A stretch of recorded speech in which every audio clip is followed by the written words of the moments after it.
My best friend demanded I pay for her dream vacation, smirking, "You have a high-paying job, so it's only fair you cover everything." When I refused, she secretly used my credit card and posted online, finally taking the luxury trip I deserve. Her celebration ended when the bank froze the transaction and announced, "Actually, this purchase has been flagged for fraud and you're under investigation." I'm 35, live in Seattle, work in tech. My job pays well, not rich, but I'm comfortable. I don't go around flaunting it. I live in a modest apartment, drive a used Subaru, cook most of my meals at home. My thing has always been saving. I come from a family where money was tight, and I worked my ass off to get where I am. I'm not flashy, I don't care about brands or keeping up. I just want security. Amanda, she's different. We met back in college. She was fun, carefree, artsy. We got along surprisingly well even though we were total opposites. She studied photography, took random gigs, bounced around jobs. I admired how bold she was about chasing her passion, but she never really planned anything. She was always broke, always figuring it out. And for years, I helped her when I could. I don't mean little stuff like splitting a bill or covering a coffee. I mean paying her rent more than once when she hit a rough patch, buying her groceries, paying for Ubers when her car broke down, even helping her replace a stolen camera. She always promised to pay me back. She never really did. I stopped keeping track. Maybe that was my mistake. So anyway, a few months ago, she came over for wine night. We were hanging out, scrolling on our phones, talking about how burned out we both felt. That's when she brought up the idea of going to Hawaii. She said, "You know what would fix everything? A trip to Maui. Beaches, cocktails, massage, just total escape." I said that would be nice, but it's expensive. She looked right at me, tilted her head and said, "Well, you could afford it." I kind of laughed it off. "I have bills, Amanda. It's not like I'm swimming in money." She smiled in this way I didn't like. "You have a high-paying job. It's not like we'd be roughing it. You should take a real vacation." We both should. I told her maybe we could plan something cheaper. A road trip, maybe a weekend cabin. She rolled her eyes and changed the subject. The conversation bothered me, but I brushed it off. Until about 2 weeks later. I was at work, halfway through my second coffee, when I got a text from my bank. Large charges were showing up on my credit card. Like thousands. Luxury hotel in Maui. First-class flights. Fancy restaurants. Spa packages. I froze. At first, I thought maybe someone hacked my account. I opened the app. More charges were pending. I immediately called the bank to freeze the card. They said it looked like a possible fraud case, and they'd launch an investigation. My heart was pounding. I felt sick. My card hadn't been stolen. It was in my wallet. But someone had gotten the info. That's when I opened Instagram. There she was. Amanda. Posing in a sun hat on a lounge chair, tropical drink in hand. Caption: "Finally taking the luxury trip I deserve. #Maui bound. #treat yourself. #no more waiting." I stared at the screen in disbelief. More stories followed. Dinner with a view of the ocean. A video of her getting a massage. Photos of her hotel room with rose petals on the bed and a private balcony. She looked smug. Then it hit me. She had taken pictures of my credit card. One night she stayed over because her power was out. I remembered her asking me if she could order delivery on my phone. I handed it to her without thinking. My wallet was on the table. She must have taken a photo of the card. I didn't want to believe it, but there was no other explanation. I texted her. "Did you use my card to pay for your trip?" She didn't respond. So I called. She answered like nothing was wrong. "Oh my God, hey. Isn't Maui gorgeous?" I didn't even say hi. I said, "Amanda, did you use my credit card?" She sighed. "Okay, first of all, relax. You're making this a big deal. Are you serious right now? I just borrowed it. You always help me. You can afford it. That's not borrowing. That's stealing. You stole from me. Oh my God, stop being dramatic. It's a vacation. And you're fine. I was shaking. I hung up before I said something worse. That same day, I filed a police report. The bank started their process. Since I reported it fast enough, they marked it as fraud. The charges were reversed. But that wasn't the end of it. They flagged her flight and hotel as suspicious. The resort got notified that the payment method was under investigation. Apparently, she was mid-massage when they knocked on her door and asked her to speak to hotel security. She tried to play it off like it was a mistake. Said she had permission to use the card. They asked her for proof. She had none. The hotel made her pay with another card. She didn't have one. She ended up calling her mom, who also refused to help. She was stranded. Her story started unraveling fast. The police contacted her. She denied everything. Said I gave her permission but didn't want to admit it now because I was jealous she went on a trip without me. It was pathetic. I gave them the text logs, the bank statements, and the screenshot of her post. She literally wrote, "Finally taking the luxury trip I deserve." The case moved quickly. Turns out, using someone's card without permission, even if you know them, is a felony. She tried to apologize. Sent this weak-ass email saying, "I didn't mean for it to go this far. I thought you'd be okay with it." She thought I'd be okay with being robbed? She said she was in a dark place and needed something good in her life and figured I wouldn't notice for a while. I didn't respond. My friends are split. Some think I should have handled it quietly. But I'm not going to let someone get away with something just because we have history. What she did was calculated. She didn't ask. She didn't warn me. She didn't plan a trip and hope I'd say yes. She stole. She committed fraud, posted about it like she won the lottery, and expected me to just accept it. The legal stuff is still ongoing. She's facing charges. Her Instagram is gone. Her photography business? Basically over. People started leaving nasty comments under her old posts before she took it all down. I haven't seen her since. Part of me wants closure. The other part of me knows people like her don't do closure. They do damage control. I guess I'm writing this now because I still can't wrap my head around how someone could feel so entitled. I'm not perfect. I know that. Maybe I should have drawn a line sooner. Maybe I enabled her. But I never thought she'd go this far. I'm still angry. I'm still shocked. I still check my bank account 3 times a day. And every time I think about it, I just ask myself one thing. How many times did she sit across from me, smile, and pretend to be my friend while planning to screw me over? More later, if you want it. The court stuff is next. And trust me, it gets even messier. So yeah, after Amanda's trip blew up in her face, I thought that would be the end of it. Or at least the worst of it. I was wrong. She didn't just disappear quietly like most people would after getting caught red-handed. Nope. Amanda doubled down. She started telling people, our mutual friends, that I was setting her up. That I had agreed to fund the trip and then flipped on her out of jealousy. At first, I ignored it.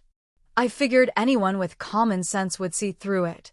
But then one of our old friends, Tyler, messaged me, "Hey, Amanda's been saying some stuff about you.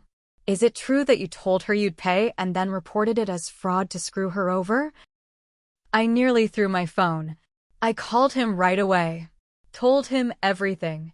The texts, the charges, the bank, the investigation. He sounded stunned but not entirely surprised. "Honestly, she's been acting weird lately," he said. "Really self-righteous. Like the world owes her. That should have been it." But then I got a notice in the mail from a lawyer. Amanda had filed a civil suit against me. She claimed I'd verbally agreed to sponsor her trip. That I gave her implied permission to use the card.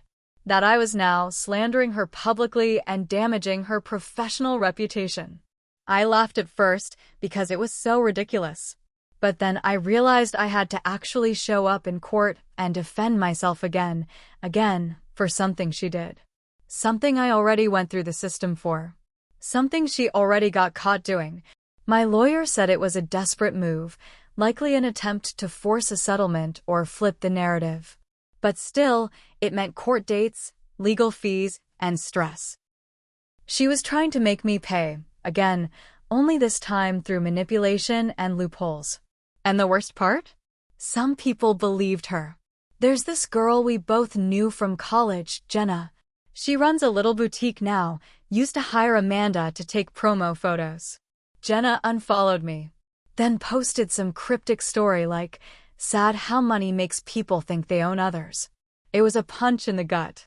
I didn't even realize how deep Amanda's poison had spread. While I was dealing with legal paperwork, Amanda was out there spinning her version of the story to anyone who would listen. She told people I was corporate greedy, that I lost touch with reality, that I used her poverty as a way to feel superior. Meanwhile, I was paying out of pocket to defend myself from her second attack. My lawyer was solid.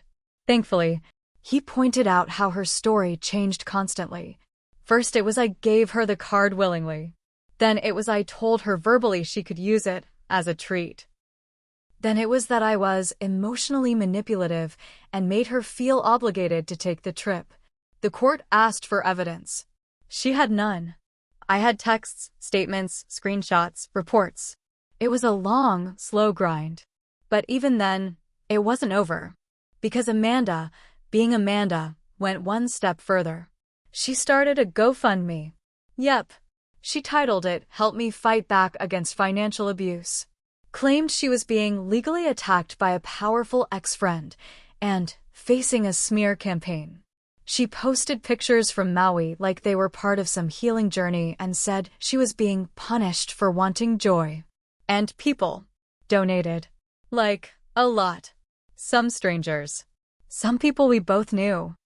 I couldn't believe what I was seeing.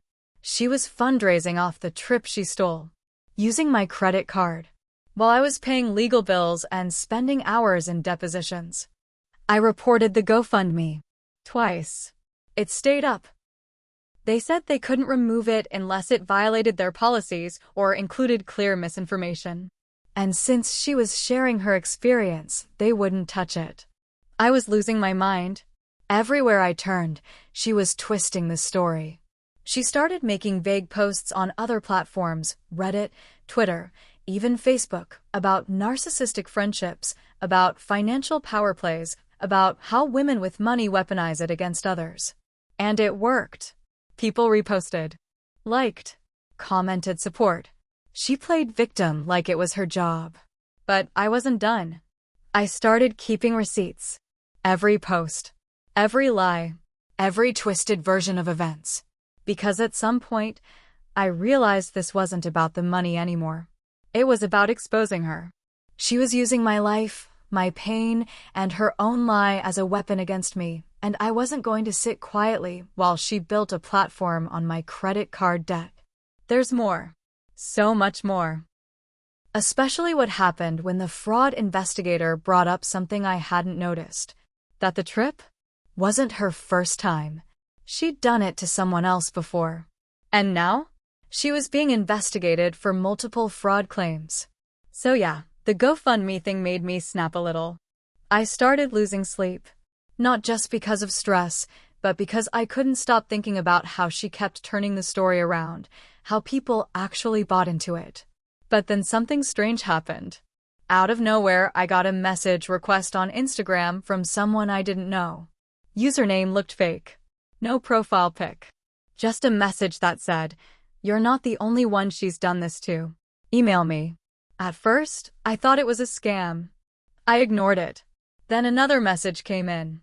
2019, San Diego. Same story.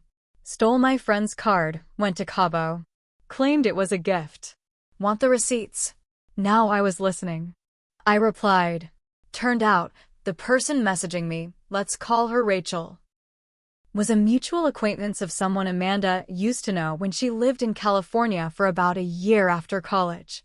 Rachel's friend, Melanie, was the one who got screwed. She and Amanda were roommates. Amanda told her the same kind of sob story, Broke, couldn't catch a break, needed a reset. Melanie was kind-hearted, just like I'd been. Let Amanda crash on her couch. Let her borrow things. Trusted her. Then Melanie's credit card got used for a weekend in Cabo. Flights, hotel, spa. Amanda came back tan, smiling, and said, "I thought you'd be cool with it." Sound familiar? Melanie didn't have the money to fight it. She disputed it with the bank, but they said since they lived together, it was hard to prove. Amanda ghosted her and moved back to Washington a month later. Rachel had screenshots, messages, even an old photo of Amanda on the beach in Mexico, cocktail in hand, same smug look. That was the first twist. The second one? Amanda had 2 other cases tied to her name in different states, one dismissed, one sealed. I wouldn't have known unless Rachel gave me the tip. I pulled the public records. The sealed one I couldn't read. But the dismissed one? It was another credit card incident.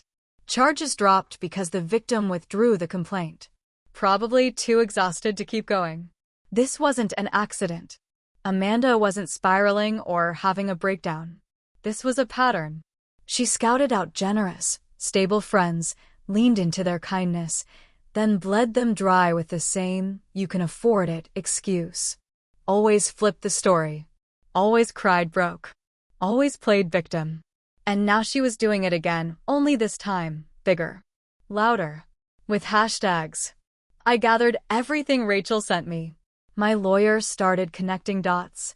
Suddenly, what looked like a personal betrayal became a case of serial fraud. But there was still one more thing. While going through old texts or really digging through our years of conversations, I found something that made my blood run cold. It was a voice message. From over a year ago. I must have saved it without thinking. Amanda had sent it after a night out. She was drunk, rambling. "You're so lucky," she slurred. Like, you just have it. You could do anything and you don't even realize. Sometimes I think if I had your life, I'd do so much more. Not wasted in an office. Not sit behind a screen coding dumb stuff. I'd live. You know, back then, I thought she was just venting. Now, it sounded different. It sounded like someone who resented me deeply. And the final twist? A few weeks ago, Amanda tried to contact my employer. She emailed HR.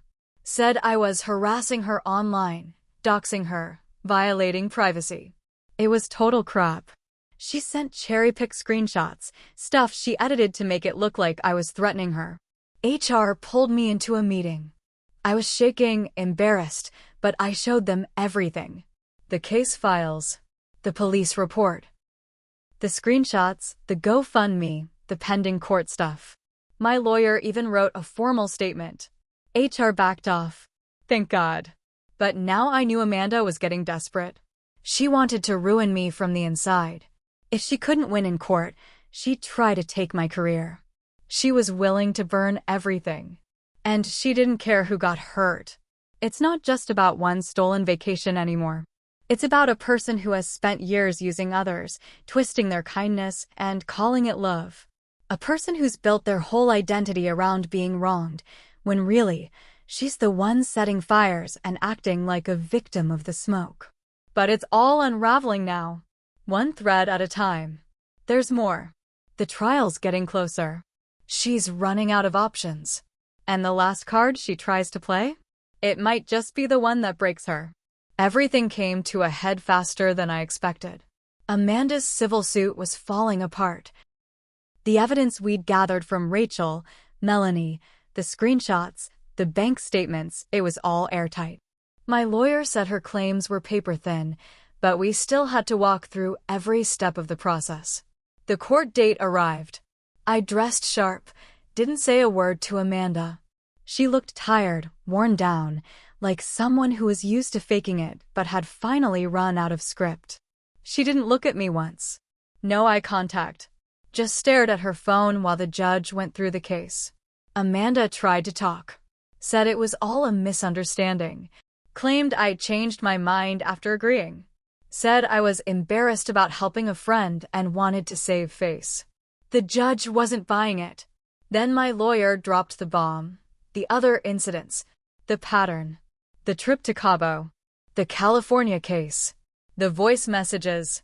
And then Rachel. She testified via video. Said Amanda pulled the same stunt with her friend. Same excuses. Same, you owe me talk. That was the moment it all cracked open. Amanda's face didn't move, but her eyes told the story. Panic. Real panic. Not the fake crying she did online. The I'm cornered kind of panic. The judge didn't rule that day. But I knew we were winning.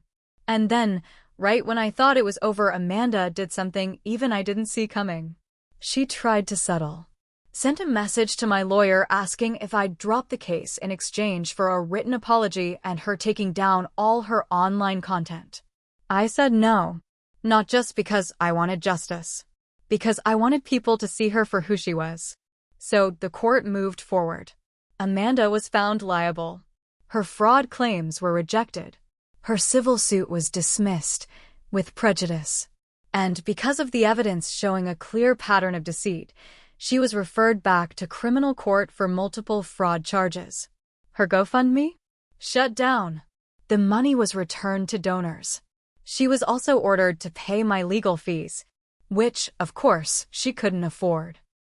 But here's the twist that still hits me the hardest. I lost people too. Some mutual friends never came back. A few still believed her or didn't want to get involved. Jenna? Never spoke to me again. Even some coworkers gave me weird looks for weeks. The rumor mill left a stain. That part hurt more than I thought it would. And maybe, I'll admit it, I made mistakes too. I let Amanda take too much for too long. I ignored red flags because I didn't want to believe someone I loved like a sister could be that selfish. I let guilt guide me, thinking if I had money and she didn't, I owed her something. I enabled her. Not the fraud, but the belief that I'd always clean up the mess. That was my mistake. I learned. The final time I saw Amanda, she was leaving the courthouse. No makeup. Wearing a wrinkled hoodie and leggings, hair tied back like she'd just given up. She looked at me as we passed, and for the first time, her face showed nothing.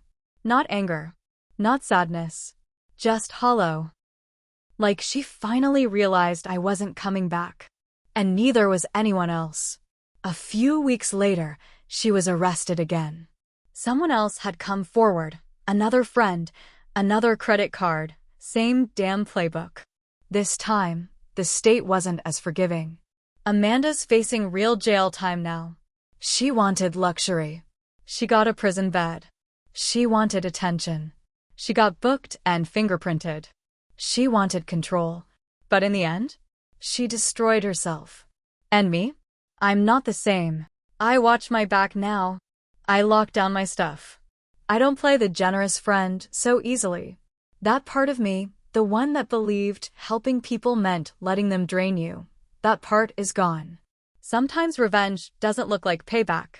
Sometimes it looks like walking away with your name cleared, your head high, and watching the person who tried to ruin you drown in the mess they made for themselves.